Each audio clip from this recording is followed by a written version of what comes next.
Hi everyone, thanks for joining me. So in this video I'm just going to be talking about one film. It's a film that I've just watched recently. It's been one that's been on my watch list for quite some time, but I guess I've been put off, I suppose, by the 4-hour running time, but I am really glad that I have now finally seen it. It is a film from 1991 and it is called La Belle Noiseuse and it's directed by Jacques Rivette. Jacques Rivette also directed the film Celine and Julie Go Boating, which is in the Sight and Sound's top 100 films of all time. La Belle Noiseuse, it won the Grand Prix at Cannes in 1991. But why I want to talk about it, I mean, it really is an essential piece of cinema, I think, and it's about the artistic process. So a lot of films have been done which tackle the subject matter of artists and their work, but no film has been quite like this one, I don't think. Basically in this film we have four main characters in it. We have the actors Michel Piccoli, Jane Birkin, the beautiful Emmanuelle Béart, and David Burstein. The film is set in the south of France and the actual location for this film is gorgeous. It's set in at an old chateau. I'm not quite sure of the precise location in France for this, but it is a really beautiful location. France is such a wonderful country for that. I used to go to France on family holidays when I was younger, and French chateaus are just stunning places to visit. But anyway, in this film we have an aging artist played by Michel Piccoli, and he's married to his wife Liz, played by Jane Birkin. They live in this chateau. He's aged and retired really from painting, and they receive a visit from an art dealer friend who has with him a young kind of quarrelling couple played by Emmanuelle Béart and David Burstein, and they all get talking, and the art dealer kind of brings up the subject of trying to encourage the artist to work again, you know, because he's kind of lost his mojo over the years. He's really stopped working, and it becomes the suggestion that maybe he should try and paint this young woman played by Emmanuelle Béart. And the interesting thing is that it's her boyfriend that actually volunteers her for this, rather than her actually just naturally agreeing to do it. So we have the situation where the artist kind of thinks, okay, yeah, this could be something. He can see that she's a very beautiful woman and could well be a good subject of a life portrait, and so he dwells on that and then agrees that yeah, he will give this a try. He might be able to come up with something quite magical, and so basically what we then have is this very long process of watching the artist create, and it's a very kind of tense and dramatic process that we get to see here. There's no music score in this film at all, and so what we essentially have is the artist Michel Piccoli in a room with Emmanuelle Béart, in a very big room within this chateau, and them finding each other in this artistic process. So we get to see lots of long shots of the artist actually starting to create his work. So it's starting with pen and ink in a sketch pad, and then before moving on to a fuller frame canvas. The sound of the pen scratching against the paper is a very tense and dramatic kind of thing to see, because at the start of this process we've really got this sense of the artist having to find himself again, rearrange his tools, work out how he's going to begin this whole process. And then we've got also the tension of Emmanuelle Béart's character as the model, wondering how she is going to be in this. You know, she was kind of pushed into this process, and now here she is wondering whether she's going to enjoy it, whether she's going to get something out of it, and just what kind of dynamic she will have with this artist.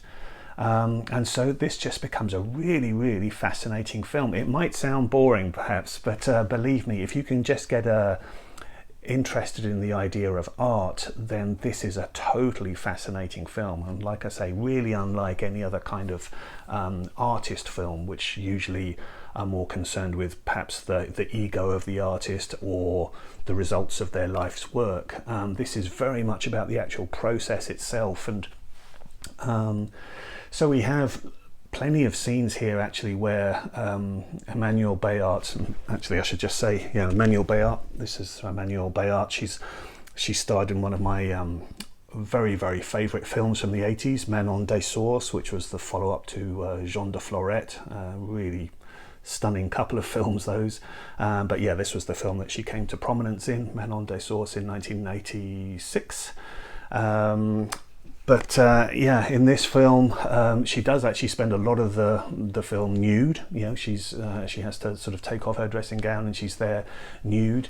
And you've got the artist then sort of positioning her in various poses to try and capture what it is that he wants to get. And it's very uncomfortable for her. She's having to sort of sometimes just, you know, kneel or bend over in positions that are very awkward to sustain for a lengthy period. And so all of this just feeds into the drama of exactly what it is to actually create a work of art here, and how much is drawn from the subject matter into the art piece itself.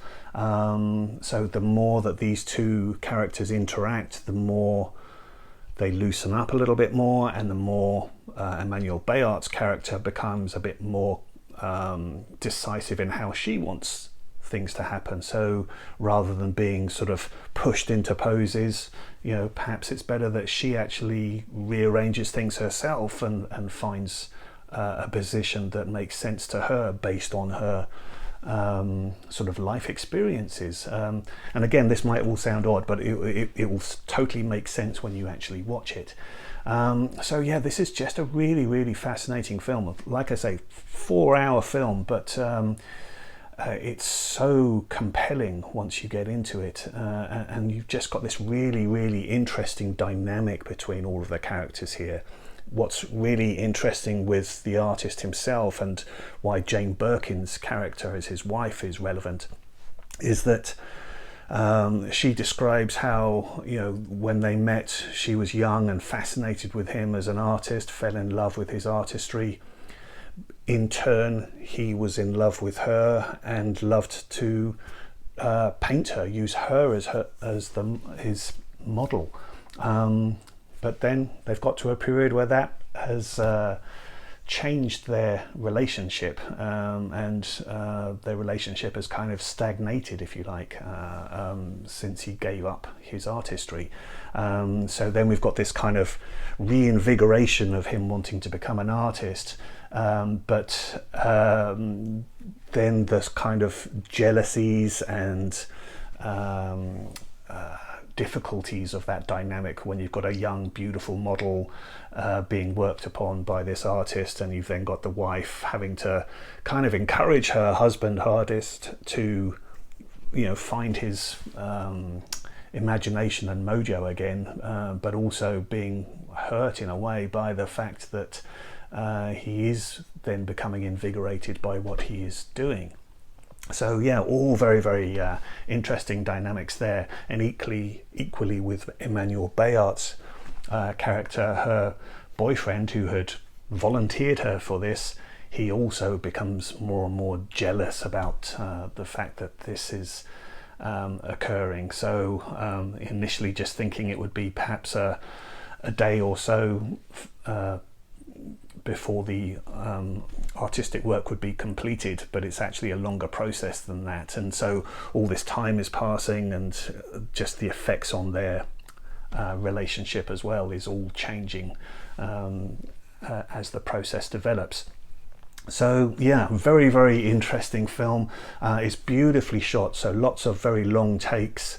And again, it's all just feeds into this kind of sense of how you look at art, because you're looking, the camera is looking at the artist and looking at how he's actually doing things on paper and on canvas, but equally you as the viewer are looking at the lighting of the room and the lighting of Emmanuelle Béart's body. I mean, you are looking at this beautiful woman, and it's not in a titillating way. I mean, she's absolutely stunning, but I mean, there's nothing sort of titillating about it. You're just, again, getting into that sort of artistic sense of, what is it that you would focus on in the body, and the shapes and the curves and the lighting on certain parts of the body, and what is it that you want to get out of her character. So all of this kind of stuff is just really, really fascinating. So yeah, La Belle Noiseuse, I would say, is definitely a thought-provoking and fascinating piece of cinema, definitely an essential piece of cinema, because it does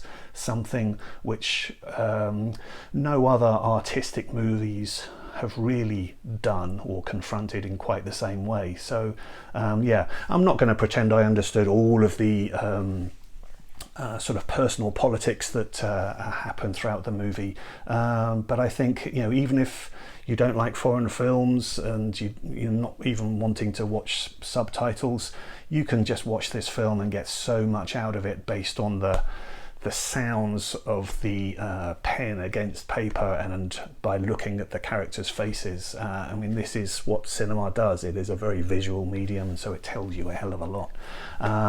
So yeah, really, really fascinating film.